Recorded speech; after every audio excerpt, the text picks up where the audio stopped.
यो कैसे हो छपरी नल्ले बेरोजगारों। फिर से मैं अपने सूअर जैसी शक्ल लेके आ चुका हूँ किमोची की स्टोरी एक्सप्लेन करने। तो बहुत सालों पहले हिमलैंड्स में एक राजा रहता था जिसका नाम था किंग ओडियन, और उसकी एक रानी थी जिसका नाम था क्वीन जैस्मीन, और उन दोनों के एक बेटी थी जिसका नाम था कॉर्डेलिया। तो क्वीन जैस्मीन और कॉर्डेलिया काफी ज्यादा खुश थे अपनी जिंदगी से, लेकिन किंग ओडियन बिल्कुल भी खुश नहीं था। उसको पूरे के पूरे वर्ल्ड का राजा बनना था, इसीलिए उसने होगालारा नाम की एक एंटिटी से मिलकर डार्क मैजिक करना शुरू कर दिया। तो कुछ महीनों बाद क्वीन जैस्मीन और कॉर्डेलिया को किंग ओडियन के ऊपर शक हुआ कि ये कोई डार्क मैजिक कर रहा होगा, इसलिए उन दोनों ने उसके ऊपर नज़र रखना शुरू कर दिया।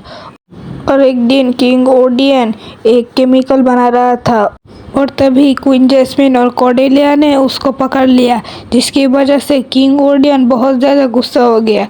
इसलिए उसने वही केमिकल उन दोनों के ऊपर छिड़क दिया, जिसकी वजह से क्वीन जैस्मीन एक विच बन गई और कॉर्डेलिया एक ऐसी लड़की बन गई जो हर वक्त किमोची के अलावा कुछ भी नहीं कहता है, पागल कहीं की।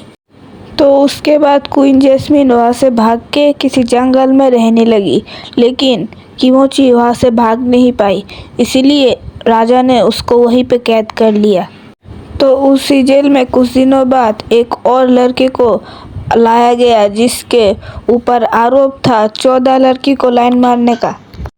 तो उसके बाद वो किमोची के ऊपर भी लड़कीबाजी करने लगता है, लेकिन किमोची उसके ओर भाव नहीं देती। तो वो पूछता है किमोची से कि क्या हुआ, क्या तुम उदास हो, लेकिन किमोची के अलावा और कुछ भी नहीं कह पाती है। तो उस लड़के को लगता है शायद से किमोची के ऊपर किसी ने डार्क मैजिक किया है।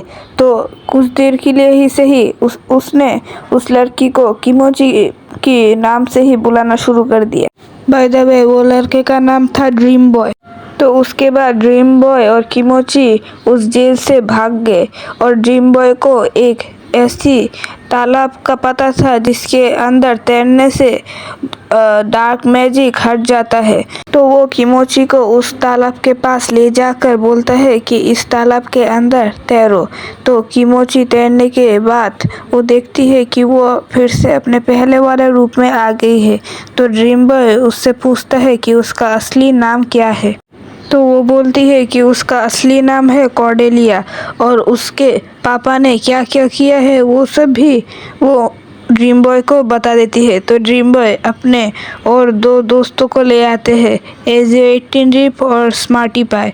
तो तब तक क्वीन जैस्मीन भी ठीक हो चुकी थी और वो स्मार्टी पाई के साथ ही थी। तो क्वीन जैस्मीन कॉर्डेलिया को देखकर काफ़ी ज़्यादा खुश हो जाती है, और वो पांचों एक साथ मिल के किंग ओडियन को वहाँ से मार भगाते हैं, और उस राज्य का नया राजा बनता है ड्रीम बॉय, और कॉर्डेलिया बनती है उसकी रानी। और यहीं पर ख़त्म होती है मेरी कहानी। और अगर आप लोगों को ये कहानी अच्छी लगे तो इस चैनल को लाइक, शेयर और सब्सक्राइब करना मत भूलिएगा। तब तक के लिए बाय बाय।